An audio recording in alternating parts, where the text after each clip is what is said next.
గత 50 సంవత్సరాలుగా నేను ఇక్కడే ఉంటున్నానని అన్నారు వైఎస్ఆర్సీపీ రేపల్లె నియోజకవర్గం ఇన్ఛార్జ్ ఈ ఊరి గణేష్. రాజకీయాలకు దూరంగా ఉన్నా కానీ డాక్టర్ రూపంలో ప్రతిరోజు ప్రజలకు సేవలు అందిస్తున్నానన్నారు. నేను local, TDP MLA Anagani Satyaprasad non లోకల్గా 50 సంవత్సరాల చరిత్ర నాది. సత్యప్రసాద్ 15 సంవత్సరాల క్రితం ఇక్కడికి వచ్చారు.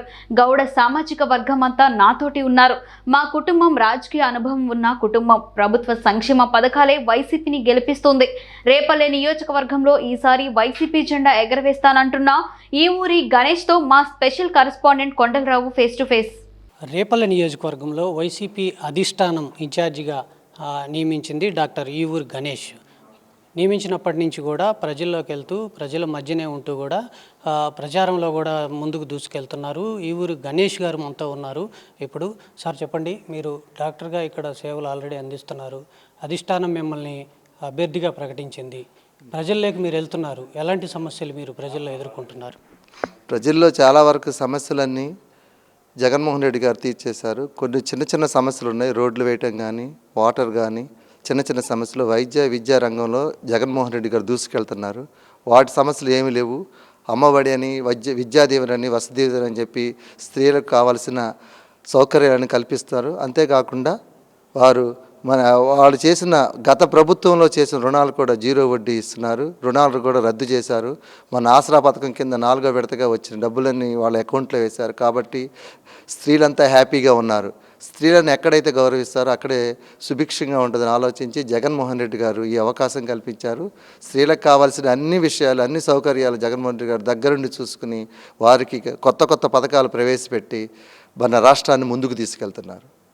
ఇప్పుడు 2 సార్లు అనగాని సత్యప్రసాద్ ఎమ్మెల్యేగా ఉన్నారు. 2 సార్లు ఒకసారి అధికారంలో ఉన్నారు, ఒకసారి ప్రతిపక్షంలో ఉన్నారు. ఆయన అభివృద్ధి చేసింది ఎక్కువ.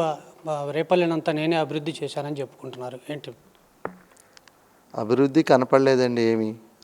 ఉన్న రోడ్లు కూడా పోయినాయి. ఆయన వేసిన రోడ్లన్నీ పాడైపోయినాయి. ఇంకేం చేశారు? అభివృద్ధి చేస్తుంటే మేం చేసింది ఏముంది? ఇన్నాళ్ళ మట్టి మరి జగన్ గారు 4.5 సంవత్సరాలు వచ్చి ఎన్నో సంక్షేమ పథకాలు ప్రవేశపెట్టారు. ఒక్క సంక్షేమ పథకం చెప్పనండి. ఇప్పుడు వాళ్ళు ఏం చెప్పి ముందుకెళ్తారు, ఏం చెప్పి ప్రజల్లోకి వస్తారు?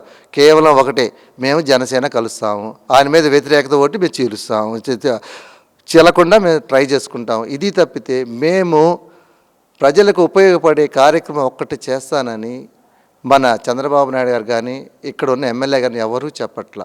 మాకు కావాల్సింది పొత్తుని వారు చిత్తైపోతారు. త్వరలో చిత్తవుతారు. 60 డేస్లో బాక్స్ బద్దలవుతుంది. బద్దలవ్వగానే మా జగన్మోహన్ రెడ్డి ముత్యంలాగా, కడిగిన ముత్యంలాగా బయటకు వస్తారు. మీరు అందరూ చూస్తూనే ఉంటారు. మోపిదేవి వెంకటరమణ గారు ఉన్నారు. గతంలో ఎమ్మెల్యేగా చేశారు, మంత్రిగా చేశారు, ఇప్పుడు రాజ్యసభలో ఉన్నారు. ఆయన మీకు ఎలా సపోర్ట్ చేస్తున్నారు? ఇద్దరం కలిసే పనిచేస్తున్నామండి. ఆయన ఎంపీగా, నేను ఎమ్మెల్యేగా పోటీ చేస్తాను కాబట్టి నాకు సహాయ సహకారాలు బాగా అందిస్తున్నారు. ఇద్దరు అన్నదమ్ములుగా కలిసిమెలిసి రేపు ప్రయాణం చేయబోతున్నాం. రేపు నుంచి సిద్ధం సభ కూడా ఇద్దరం కలిసే పనిచేసుకుంటున్నాం.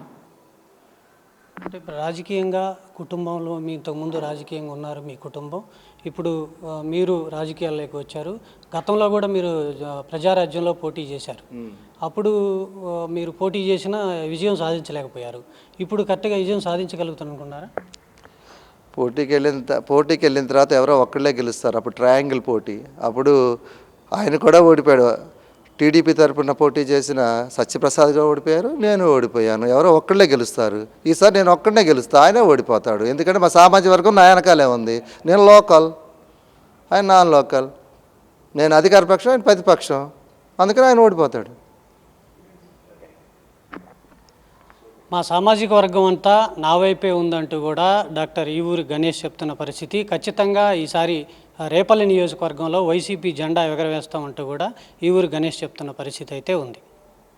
కెమెరా పర్సన్ వేణుతో కొండలరావు, రేపల్లె.